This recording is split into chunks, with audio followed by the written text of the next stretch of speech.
Hello, everyone, and welcome to this conversation on air quality and the potential for US-Bangladesh partnership. My name is Ann Sherman. I'm the ESTH Environment, Science, Technology, and Health Officer at the US Embassy in Dhaka, and I'm delighted to be moderating this conversation. This event is being hosted by the US Embassy in Dhaka, Bangladesh, in partnership with the EMK Center. And we're here today to mark the US Environmental Protection Agency's annual Air Quality Awareness Week, which this year takes place May 4th to May 8th. We are extremely honored and delighted to have with us two leading experts from the United States and Bangladesh to share with us their expertise and their experience on these topics. I'd like to introduce them briefly to all of you. First, Dr. Abdus Salam is a professor and a leading atmospheric chemistry specialist in the Department of Chemistry at Dhaka University. Dr. Salam serves as a member of the Scientific Steering Committee of the International Global Atmospheric Chemistry and as a principal investigator for several monitoring stations for atmospheric pollution and chemistry studies in Bangladesh. His research focuses on air quality monitoring, biomass burning, brick kilns, traffic emissions, black and brown carbon, and many other issues. Next, I'm also very delighted to have with us Dr. Philipe Hopke, who is a professor emeritus at Clarkson University and currently an adjunct professor in the Department of Public Health Sciences of the University of Rochester's School of Medicine and Dentistry. Dr. Hopke was previously chair of the EPA's Clean Air Scientific Advisory Committee and president of the American Association of Aerosol Research.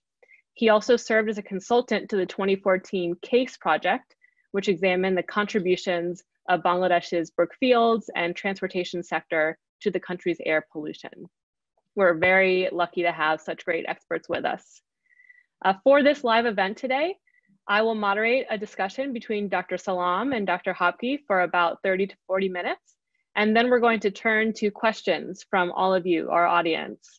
We really thank all of you who have joined us for this conversation from Bangladesh, from the United States, and around the world. And we welcome you to submit questions for our experts at any time during the conversation by commenting in the chat box. Please, when you comment and ask questions, provide your name and organization so that we can identify you later. I already can see that we have some very distinguished and expert audience members here, so we really look forward to hearing from all of you. And one final request before we begin our discussion today, if I could ask everyone to please mute your audio, and if you are currently using video, you might consider turning off your video sharing for now. We've found that it allows us to have better bandwidth and connection with all of you. You can turn your video back on if you'd like to ask a question later. So without further ado, Dr. Salam and Dr. Hopke, I think we can get started. Dr. Salam, I want to turn to you first to ask a somewhat basic question, which is, what is air pollution? And can you help us understand what makes it different from smog or dust or any other particle? Thank you, and Sharmin, and good evening, participant from Bangladesh, and good morning, participant from United States. And thanks also to Sharmin for a nice, very nice introduction. Air pollution is very common and popular, in this part of the world. And it's an environmental problem, basically. If I quantify or if I want to explain it, in aspect of chemistry, you see there are many types of particles floating in the atmosphere with gas as a substance. So particles and gas, those are floating in the atmosphere, and if it is above certain limit value, we call this is air pollution. What are the gaseous substances?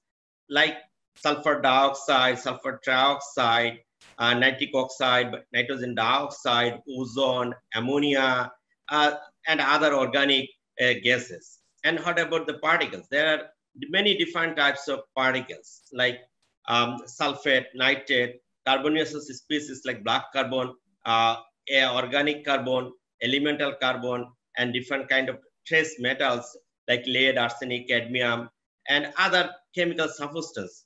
These all are, floating in the atmosphere. And if there are very high value or above certain value, we call this is air pollution. And also with this air pollution, we can divide like organic air pollution, inorganic air pollution. Those who are organic substance, we consider them organic pollution. Those who are inorganic, we can consider them as an inorganic substance. We also classify them according to their sizes, like very fine particles and very large particles. Fine particles, those are really no bad for us and also for the climate. And big particles, this is, sometimes is annoying, but it's not like air pollution is not harmful. And this air pollution, we actually explain like how people will understand what is air pollution. And there is a very common and popular term, air quality index. What is air quality index? We use PM 2.5. PM 2.5 is defined as the particles, those size are equal to or smaller to PM 2.5 micrometer. Those particles who are smaller or equal to PM 2.5 micrometer, we call them PM 2.5. This PM 2.5, sometimes sulfur dioxide or SOx or nitric oxide or ozone, we include in a formula. And finally, we calculate air quality index. And this air quality index really explain the health of the air, how good it is or how bad it is. If the value is below 50, then we consider the air quality is good. If the value is higher than 50, sometimes we make them airness. We should be careful about the air quality. If it is above 150, we say it's unhealthy. If it is above 300, it's extremely unhealthy. So how this is the way we explain the air quality. Then you said smoke, and smoke is also a part of air pollution. Smoke originally came from smoke and fog. It's like ozone, hydrocarbon, and other chemical substances chemically involved in chemical reactions and produce new particles or new substance that is really harmful for human. And that's part we call smoke. And smoke is also, kind of part of air pollution. And basically, the photochemical reaction happen in the atmosphere, and that's really harmful for human being. We call that smoke. And dust, is everywhere. Even construction activities, even your household activities, it produces a lot of dust. Even desert dust.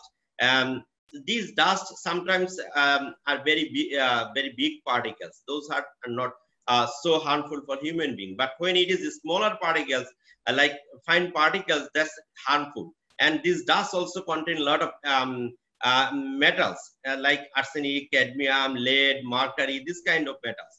And these metals are really harmful for human being. So this is the overall introduction of the air pollution, smoke, and dust.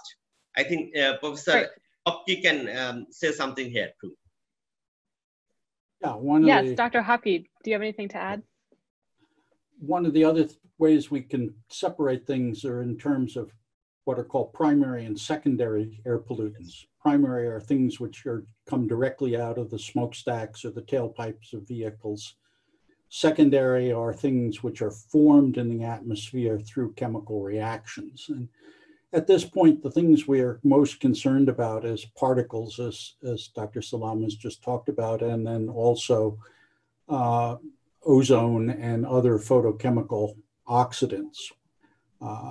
What we've done over the centuries is change the nature of some of the constituents in the atmosphere through the things that we emit, either gases or particles. And those are things which now we're not well equipped to deal with and wind up with health impacts.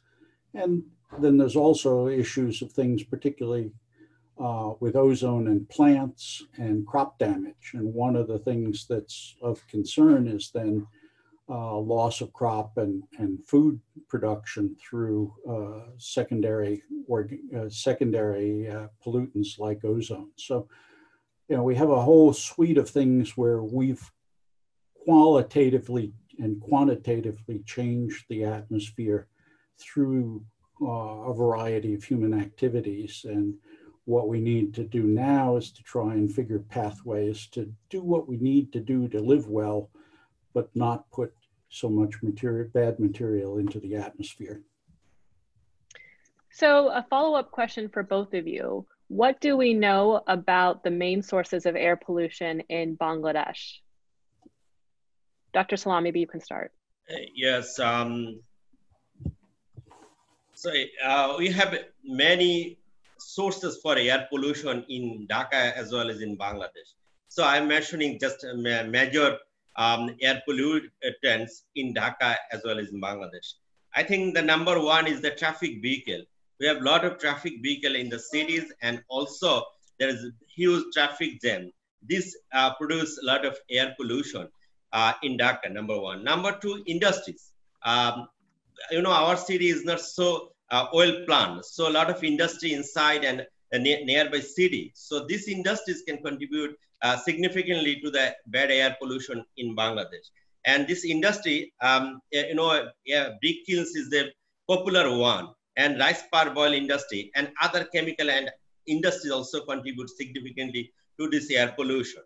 And number three is the construction activities. You know, we have a lot of construction activities, especially in the road, almost all around the year. So these construction activities contribute significantly to the bad polluted air. And also major construction activities going on in Dhaka city, that's also contribute to the air pollution. And another thing, biomass burning, you know, for the cooking purpose in Bangladesh, still now about 70 to 80% people are using biomass for their daily meal preparation. So this biomass also contributes significantly to the air pollution in Bangladesh. And, you know, some places, garbage are dumping. This garbage also emitting a lot of organics and others in the atmosphere. And some areas there is garbage burning also. There's garbage burning also contribute significantly to the air pollutions. And another thing, you know, the air pollution is very bad during winter time in Dhaka. So we have this air pollution, and we don't have any rain during winter time. And we also get a lot of pollution through transboundary. So the whole IGP region, Indo-Gangetic Plain, air pollution, long area is a haze. So haze coming from like some part of India, then Nepal, then Bangladesh, then Bay of Bengal. The whole area is under cover of a long haze. So this haze also contributes significantly the worst air pollution in Bangladesh. So these are the major sources, and there are some other small sources also for air pollution. Like, you know, maybe some people are doing some other activities, petrol stations and other small industry, generator. People who don't have electricity in the home, they use generators. So this kind of small sources also contribute. And our electricity production, we are also using coal. So this coal also contribute to the air pollution. These are the source basic. If we consider the energy, so we have three different types of energy, you know, in the fossil fuel. One is liquid fossil fuel, another one is the solid fossil fuel. Liquid fossil fuel, that's like diesel, petrol, octane. These are the things contribute. And the solid is like coal. Coal also contribute to the air pollution. And another one is the biofuel, like biomass burning for the cooking. And we don't have a lot of agriculture burning, but recently there are some agriculture burning to also contribute to the air pollution. So overall, traffic, industry, construction activities, biomass burning, garbage burning, and long range transported biomass, haze contribute to the air pollution in Bangladesh as well as in Dhaka city. And Dr. Hopke, I know you've done some research on this question as well and looked at source apportionment. Do you have anything you wanted to add? Yeah, no, I mean, he's summarized things reasonably well. I mean, clearly, one of the things we've seen is some significant changes over the years as Bangladesh took lead out of gasoline, took the three-wheel, two-stroke motors, taxis off the road, has moved to largely CNG vehicles. And so that's helped in terms of bringing particles down, although it may have created some other issues with regard to things like formaldehyde emissions from CNG vehicles. There's also, Bangladesh suffers from its geographical location because you've got the mountains, the Himalayas, allowing a lot of the agricultural burning aerosol in northern India to come along the southern edge of the mountains and funnel down into Bangladesh. So long-range transport from November all the way into April, where various crops in northern India are being burned off, and in Nepal also cause problems. So again, it's a combination of local sources, meteorology in the winter when the atmosphere is less dispersive and allows more buildup. People are burning whatever they can to keep warm and to cook with. So there's a whole variety of source problems that, and then a large amount of brick kiln going on during the winter when dispersion conditions are worse, since they can't, during the thunder monsoon, a lot of that area is flooded and you can't make bricks. So part of it is also timing of when some of the major activities are taking place. So Dr. Hopke, I want to stick with you for a moment and talk about the health impacts of air pollution. Recently, we've seen some reports linking long-term exposure to air pollution and COVID-19 mortality rates. So I wonder if you can just help us understand what are the health impacts of air pollution for all of us? Yeah, well, we've got two types of air pollutant problems. One is chronic exposure and chronic health outcomes and the induction of health effects, and then short-term acute type of exposures which lead to exacerbation of health effects. One of the big things that we've learned in the last 20 or so years is that the big effect of particularly PM 2.5 is much more on the cardiovascular system than it is on the respiratory system. And so what we're looking at then is a whole variety of cardiovascular responses, myocardial infarctions, ischemic stroke, congestive heart failure, cardiac arrhythmias, which are driven, what we think, largely by the ability of the particles to either carry things which are oxidizing into the lungs or carry things into the lungs that can create oxidants when they react with the lung fluid. We, in the body, develop oxidative pathways to provide us the energy to do things. But there's a balance between having enough oxidants to be able to really do the things we want to do and having too much oxidants, which then start to damage the cells and cause problems. And so what we're trying to do then, and one of the things we've done over the last several hundred years, is to make the atmosphere much more oxidizing. Background ozone probably used to be of the order of 5 to 10 parts per billion.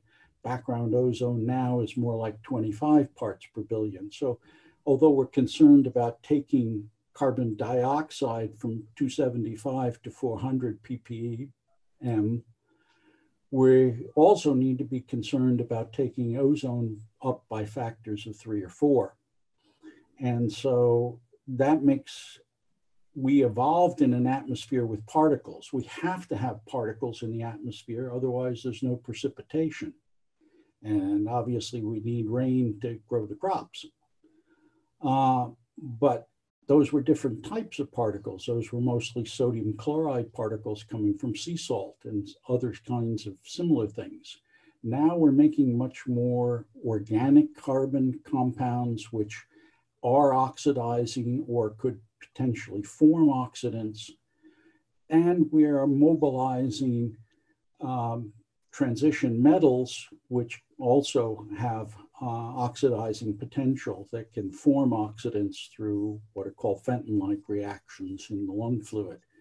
So one of the big concerns then is to try and figure out how to manage the oxidant load that we're getting through that. And this actually then ties in with COVID. COVID-19, the SARS-2 virus, is actually working more in terms of the cardiovascular system than it is as a respiratory infection. People are now discovering that it really is more important with respect to the lining of veins and arteries, what's called the endothelium. That's where we're seeing the problems with younger people having strokes, having myocardial infarctions, heart attacks because of thrombosis.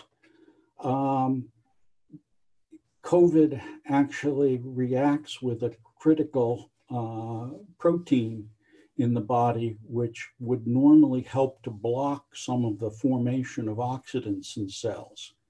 And so now we're getting more oxidants already. And now if we put additional oxidants coming from particles and or ozone into the body, we can overwhelm the capabilities of our body to deal with those, because we just have a limited number of antioxidants already present in the body.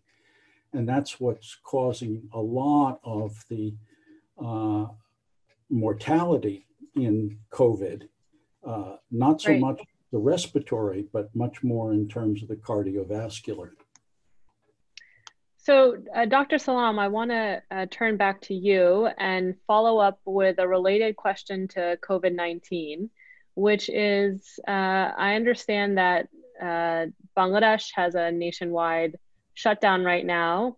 And I wonder if you can talk about, has the air quality improved, and can we learn anything about the sources? You talked about traffic, industry. Can we learn anything from this experience of shutting down Bangladesh about the different sources of air quality? We also had a question in the audience about what time of day the air quality is worse or better. So how can we learn more about these sources from the experience of air quality? Thanks. And before that, I would like to add something to Phil comments about the health impact. You know, recently, every year there is a report from Lancet, you know, and also Air Visual and other organizations. Last 2 years ago, there is a report like Lancet. It was the, and last year in Air Visual, Bangladesh is the #1 country. It has post environmental pollution. And many people have died each year for environmental pollution. And Lancet mentioned that 75% of total died due to environmental pollution is from air quality, air pollution. So air pollution and health is a very serious issue in Bangladesh. And it's also, you know, if you see the number of cancer patients in a different hospital in Dhaka, so it's also directly related to the air pollution. So the bad air pollution and a lot of cancer patient in Bangladesh. So this is one thing. Another thing, you mentioned the variation of the air quality during the day and night time. Mostly, very early in the morning, the air quality is very bad. And with, during the daytime, it's not too bad. Even when night starts, the air quality start getting worse. And in the very early morning, it goes really very bad. I think there are two reasons for this. One is the meteorology. Another one is the, there are a lot of the truck and heavy duty vehicles are not running during daytime, and it's running in the nighttime. So that contributes to the nighttime air pollution. And also the meteorology, all the pollution goes up when temperature downs and it's coming down. That's why in the nighttime, the pollution is high during daytime. And you mentioned about the question, now there is not so many activities in Dhaka. Yes, still the pollution is not too good. I believe, from the April month, there is a reduction. I calculated with 5 different places in Dhaka city from January to February, compared to January and February, this time about 42% reduction. So this is not the stopping transport and others, it's also change of seasons, because January, February is really high season for pollution in Bangladesh as well as in Dhaka. So March, April is about 40% reduction. If you compare last 2 or 3 years, the pollution also reduction about 20%, like last year, April, and 19, 16, 17 March, and compared to 2020 March. The pollution also reduction like 20%, 25%. But it's not huge reduction compared to India, China, and other countries of the world. I think this is 2 reasons. Our shutdown is not too strong. There are a lot of things happening still now in the city. Another things, the air changes direction. The air coming now from south and very close to Dhaka city. There are a lot of brick kilns and also rice parboil industry from Mushiganj and Nayanganj. That contributes to Dhaka city. That's also, increase the pollution level in Dhaka city. So still there is a reduction, but not huge reduction compared to other cities in the world. So what is your next question? That's very interesting. Thank you. So the next question, I guess, is 2-part. One is, how can people in Bangladesh protect themselves best from air pollution? Oh, yeah. Okay, good. Go ahead, yeah. Yeah, so now people protect in many ways. First, we should control our air pollution. If we control the air pollution, then we can protect everybody. And what people need to do, I think they should be very careful. Where the pollution is high, they should avoid the place. And they also use masks. Masks, the common mask is not great for saving particulate pollution. Only N95, about 90% particles can block, but other is not so good. But still, they can use some masks. It has some kind of blockage for the particles.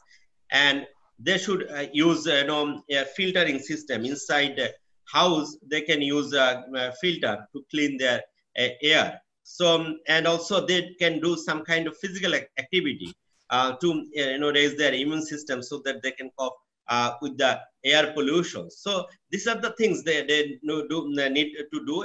Number 1, we should control our air pollution. Number 2, we should use masks. And number 3, we should avoid the high polluting area. Number 3, we should use inside air cleaning system. And we also should clean our room and houses, like dust and others continuously settle on the solid surface and other areas. So we should clean them. And definitely we need some kind of exercise so that we can improve our system and we can tolerate or cope with this high air pollution. Okay, let me now turn to Dr. Hopke, and in addition to anything you might want to add on that question, since it's Air Quality Awareness Week in the United States, I wanted to ask if you can talk a little bit about the United States experience dealing with air pollution. We had this challenge in the past, and what kind of lessons we could share perhaps with a country like Bangladesh. Sure. People need to recognize that US passed the Clean Air Act in 1963, but it really was a feel-good piece of legislation because it didn't give the central government any real authority to do anything. It's not until we got to the 1970 Clean Air Act amendments where we actually created national ambient air quality standards and gave the Environmental Protection Agency the authority to actually enforce things. So part of the main issue that since 1970 and the start of national ambient air quality standards, health-based standards, which cannot take feasibility and cost into consideration as part of the setting process, we have steadily improved things. We've recognized that as we take air pollution concentrations down, we're still seeing health effects. The group that I work with here at the University of Rochester has just recently published a series of papers showing we're still seeing significant amounts of hospitalizations and emergency department visits for cardiovascular and respiratory diseases and respiratory infections, even at the kinds of concentrations we currently have in New York State, which are significantly lower than we see in Bangladesh and many other developing countries. So the key here is that Bangladesh doesn't yet have a real Clean Air Act, don't have as clearly defined central authority and the apparatus to fully set up emission standards, air quality standards. Monitoring program is in place, but last I knew, there were still some issues to be dealt with because of the problems of things like getting calibration gases and other sorts of things. So, you know, having a strong commitment with defining legislation based on strong health-based standards will provide the basis. I mean, people don't necessarily like central government command and control, but it's clearly worked in the United States and continuing to do so as we continue to look at where there are problems and refine our control systems on various sources. That's great. And I know that we have Mr. Sabor Chowdhury, who I'm sure will want to talk about the Clean Air Act and other issues in a moment. But Dr. Salam, did you want to add anything about the efforts that Bangladesh has made, government, legislation, different organizations to try to address air pollution to this point? Yes, so you know, air pollution in Bangladesh last I think 25 years or so. But air pollution, if you go back even in the United States in 1950s or so, you guys have huge pollution. And if you look for Japan, they also after that they have air pollution, and you know London smoke and other historical event of the developed countries. So we should learn something from them how they control their air pollution, and we should apply that in our country. You know, it's not that coffee to coffee, but there's some modification. We can use that knowledge or we can transfer that knowledge to control air pollution in Bangladesh. Okay, now your question. Our legal and our government authority, we have some, you know, positive or some successful history. If we look back in 1997, there was a lead pollution in Bangladesh. And in Dhaka, 463 nanogram per meter cube lead in the atmosphere. That was the second highest in the world. So in 1997, lead, you know, in the gasoline, leaded gasoline was banned. After that, lead concentration in the atmosphere decreasing. So this is one of the success history. And another one, you know, is black carbon. Hopke mentioned about the two-stroke engine. There was a black smoke in the sky. When people entered from airport to into the Dhaka city, they see a black smoke on the sky.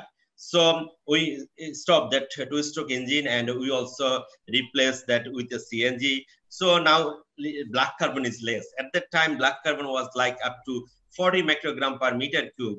But nowadays it's like 10 or so, but it's still it's very, very high compared to United States or other developing country, but we are reducing that. So these are the good steps. And also Hopke was one of the consultant like CASE project. Our government did AQMP project and also CASE project for air quality control. But I think after that we need to do something like we use quality fuel. You know, we are using diesel, octal, and other. They have very high sulfur. But we should follow, definitely our government, I think, thinking to use one of the Euro standard, latest Euro standard. So we should use quality fuel. following Euro, one of the good Euro standard. And we also control, our government already banned traditional brick kilns, and also they banned the stack height like should be above 120 feet. So the government took this step, and also government banned vehicles over 20 years old. So these are the government taking steps to control air pollution. But I think we need something more, like what actually you mentioned, the challenge to control air pollution in Bangladesh. I think the first one is the technology. We are using very old technology, even in the brick kilns. FCK we banned, and there are a lot of zigzag and tunnel, but tunnel and zigzag is relatively less polluting, but still they are producing pollution. So and still there are some FCK brick kilns in the country, so we should ban them, and we should go for the better technology-based brick kilns. And also this is true for other industries too, and even for the cars and other machineries using in this country should be relatively new. And if it is old, then the conversion is less. If the conversion is less, then pollution is higher. So first thing, we should focus on the technology. Second thing, I think implementation is another challenge for our country or for our government. We have rules and everything, and we are, but the implementation is less. So we should focus on the implementation of the rules to control air pollution. And third one, I believe, the awareness program. Some people don't know how we are producing air pollution. For example, even in the government office, city corporation people during winter time, they come to clean the roads, and they collect all the leaves and they burn it. So the burning also they produce emissions. So this is kind of awareness. We should teach them, okay, this is not the right way to do that. And even in that they clean the street, they just sweep the street, and then the dust come in the atmosphere. That's also contribute to the poor air quality. So we should need to control these things. And another things, biomass burning. People in the rural areas say they use biomass in a small kitchen, and that's also very bad for the health of the women as well as elderly people, and also for the kids. So there should be new improved kitchen or improved cooking stoves. Already there are some in Bangladesh. I think in Bandhu Chula they did more than 1 million, but we need more. So I think more challenge are technology. Second is implementation. Third is awareness. Fourth is the more clean cooking stoves in the rural areas. So these are the things I think are challenge. That was a very helpful and comprehensive overview of what needs to be done. And before we turn, I know we have a few distinguished guests that we want to hear from, and we have some really great questions in the chat. But my final question, and I want to start with Dr. Hopke, as we're all of our countries around the world are trying to fight this COVID-19 outbreak, the air quality monitors that the U.S. Embassy has, or the State Department has at U.S. embassies and consulates all around the world, are seeing improved air quality, as Dr. Salam mentioned, in Dhaka and other places. And I wonder, what people and governments can do now to try to maintain that clean air once economic activity resumes. And are there opportunities perhaps for cooperation between our countries as we move forward? Well, I would certainly hope so. I mean, the problem is that once we go back, if we go back to business as usual, we'll go back to pollution as usual.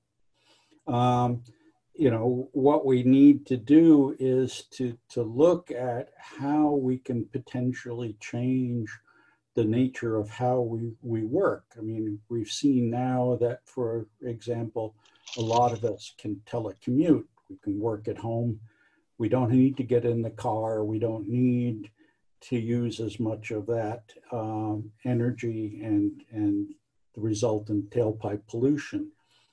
A lot of people, on the other hand, do need to go and make things. In Bangladesh, you need people to go and make the garments. That's one of the big industries, and people need to be at the sewing machines. The question then is, how do you generate the electricity to drive that? How do you do that in a way that's cleaner? You know, again, what we've shown over the last 50 years is that we can build our economy with, and at the same time improve our air quality. Now, you know, it's a problem because, you know, in a developing country, there aren't a lot of resources. People burn biomass because they can get it for free. And if they're going to have a cleaner fuel, somebody's got to pay for it. Where does that money come from? So how do we build that pattern of additional resources that allow both a better standard of living in terms of some aspects of it, and also reducing pollution at the same time? So, you know, we need to be more clever in how we get development going, and be recognize that people, for example, want us to run an industry in Bangladesh because they've got hardworking people who will work at lower pay rates than in a number of other countries. But at the same time, we shouldn't be burdening them with air and water pollution. So that's where the government needs to step in. And oftentimes there's a fear that if they start to make requirements on reducing emissions, people won't come. Well, they're coming because they can get the labor, they can get the skills, they can get the logistics. I think they're willing to make the investments. They just need to be pushed to do that. And again, if we can get countries, developing countries, to cooperate together rather than compete with one another, then we can, you know, push smarter development, cleaner development, which will benefit both the standard of living of the people and the quality of the air that they, and water that they breathe and drink. Great. Dr. Salam, before I go back to you, I want to invite our Parliament member, Mr. Sabor Chowdhury, to give some comment on our discussion and to share his thoughts on this important topic. Mr. Chowdhury, are you still there? Yes, yes, I'm here. Good evening and good morning in the States. First, let me thank you for organizing this. I think it's very useful, other than, you know, celebrating the Week of Clean Air Act and of course the association between our two countries, and that too on an initiative which is going to directly impact on the health and well-being of our citizens. So let me thank you for that. Let me try to place this in context of the priorities that we are going to look at in terms of a post-COVID situation. I think all over the world we realize that we have really underinvested as far as public health is concerned. And this is, I think, going to be the one major issue. And of course, we have a new financial year which is going to come up in Bangladesh from 1st of July.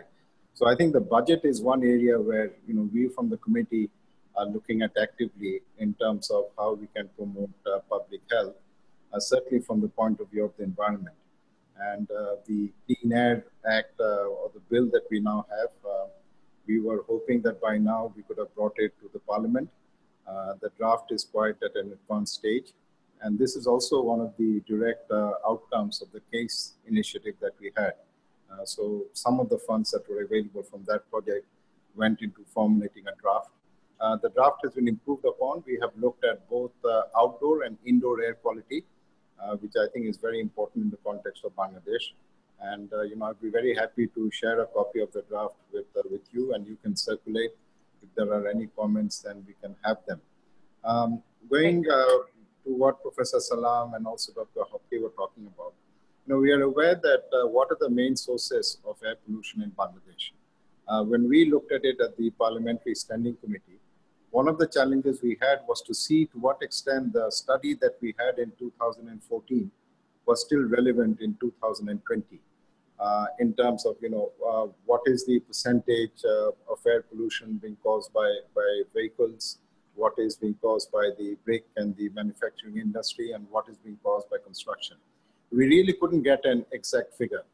And the reason why that is important, because it's passing a legislation is important, but what is even more important is what practical steps and actions we are going to take to address pollution at its root.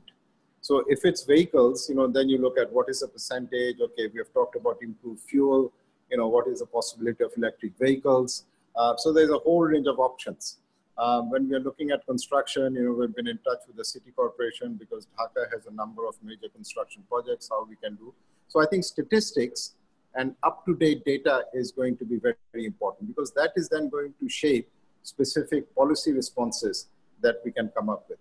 I think the other area where we could greatly benefit is once the legislation is in place, the issue of what standards we are going to adopt will become absolutely important. So Dr. Hopke was talking about, the Clean Air Act in the US in 1970, and over a period of time, those standards have been defined. So I think a lot of work has to be done in terms of standards. When we talk about air pollution in the context of Bangladesh, we go on the basis of WHO figures, which is around 120,000 people die every year. Of course, a lot more are going to be suffering from diseases.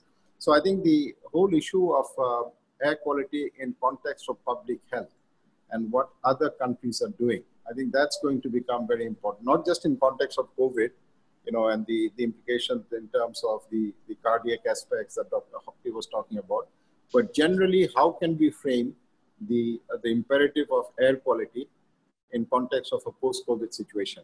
I think once we do that, then the allocation of resources is also going to be a far smoother process, because then we know where the priorities are. So, okay, we have to, build the hospitals, we have to build the ICUs, we have to invest more in per capita when it comes to health. I think currently it's about 1,700 taka for a population of 160 million. But then we also have to address the causes and not just the symptoms. And I think that's where the Parliamentary Standing Committee would like to engage and focus in its future work. Thank you. I don't want to take up too much time because I know there are a lot of others who would wish to speak. So that's a few comments based on what we have had. They're incredibly helpful and important, and I really agree with so much of what you said. I want to give Dr. Salam a chance to respond briefly, and then we're going to turn to audience questions. Thank you, Honorable Member of Parliament, Sabor Chowdhury. Assalamu alaikum. He mentioned one point very rightly, source apportionment study. We need it very urgent.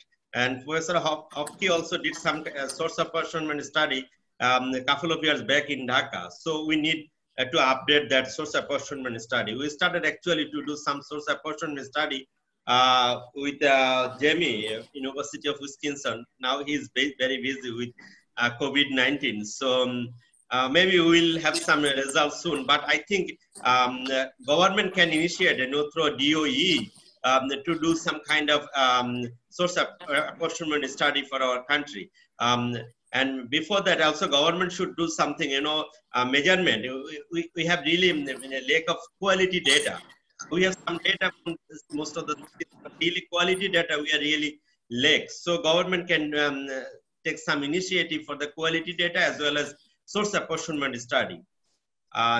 This is, I think, to the Honorable Member of the Parliament, Sabor Chowdhury. I just make a comment. So do you have anything to me, Anne? Yes. Salam, we've got a lot of questions in the chat asking about monitoring of air pollution in Dhaka.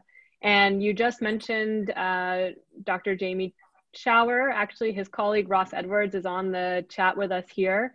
But a lot of people are asking, where are the monitors in Dhaka? How many monitors do we have? What can we learn from these monitors? So can you talk a little bit about air quality monitoring in Dhaka? Yes, I know from our government, Department of Environment, they have a couple. I think they have 3 now. And Atomic Energy Commission, they have 2. I think they have 3. Oh, 2. 3, yes. Right. So they have 3. And US Embassy has 1. Yes. And Atomic Energy has 1. And I have also 1 in Dhaka University area. These are the air quality monitoring. And there are some other private air visual sensor in Dhaka. I believe about 8 air visual sensor in different places of Dhaka city. So these are the overview of Dhaka city air quality monitoring. And there's also the AECD site next to Yeah, you. I said already AECD, they have one in Atomic Energy Commission, another one is near technical. Yes.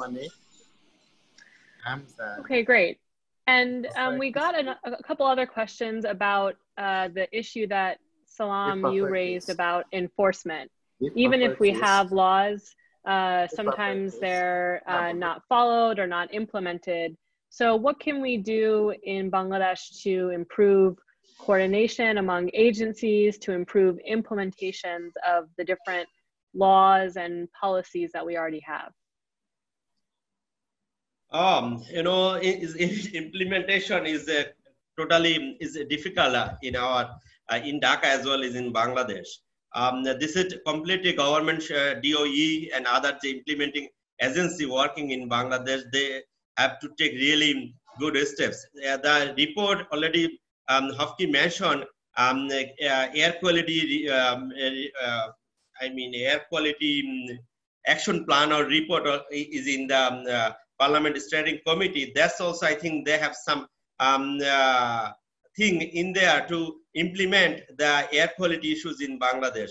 How we should, you know, if there somebody don't obey, how we should find him, and we should how we should control them. There are some issues in that report or in that rules. So this is all the thing that should come from the government agency. They should really be serious and aware about the implementation of the air quality stuffs in Dhaka as well as in Bangladesh. Okay, and Dr. Hopke, I want to see if you have anything to respond, but we have a question about what is a source apportionment study? And I know you've been involved, and maybe you can just share, what does that mean? What does it involve? Why is it so time intensive, and what can we learn from that kind of study that's important? Sure. Let me just first point out that the enforcement takes additional resources. It needs people. It needs the ability to have penalties for non-compliance, etc. So I'm not sure that really the apparatus is all fully in place to allow a lot of effective enforcement yet, and that's one of the aspects that you know, a definitive Clean Air Act could potentially add to the mix. In terms of source apportionment, what we're doing there is recognizing that different sources have different patterns of emissions of their chemical constituents. And so what we have are then in the atmosphere is a mixture of multiple sources.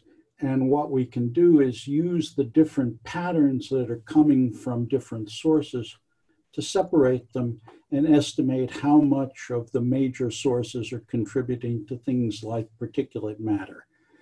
And so we can then get a better idea as to where the most significant sources are, and then begin to focus our attention on how to control them in order to improve air quality.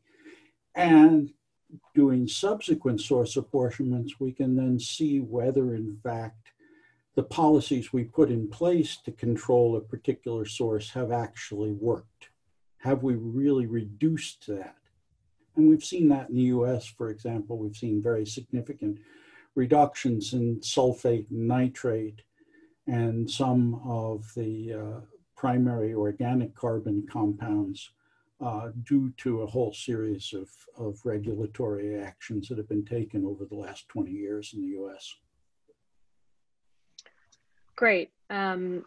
Well, you know, we're running out of time, so I'm going to ask you all the final question for this program. And Dr. Hopke, I'll stay with you, and then we'll go to Dr. Salam. And this is a question from our audience member, Razul Raju, and I think it's the perfect question to end on, given that this is Air Quality Awareness Week. And Razul asks a question about how do we raise public awareness of the sources of air quality, of the health effects of air quality, of all the different things that we talked about today. Because as he rightfully points out, if people aren't educated on this topic, we don't know how to change our behavior in order to make improvements. So I wonder if you all have any thoughts, recommendations, ideas on ways to effectively raise public awareness of this important issue. And well, Dr. Hopke, we'll start with you. Sure. One of the reasons the EPA created the Air Quality Index, 20 years ago, was to try and provide a more clear and concise estimation of the current air quality and the implications of that air quality in terms of human health.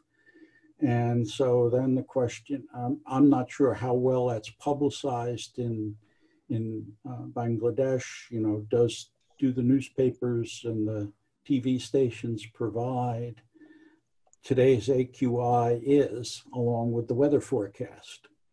Those are sorts of things that we can do. We also have to recognize that, you know, we've seen cases where we've had very heavy particulate pollution in December. I've been there in December where the morning haze is such that, you know, planes can't land, for example. And it's labeled as fog. It's not fog. It's fog because there's all of that particulate matter that's there. So there's got to be more of a recognition that there really is a serious issue that's got to be addressed.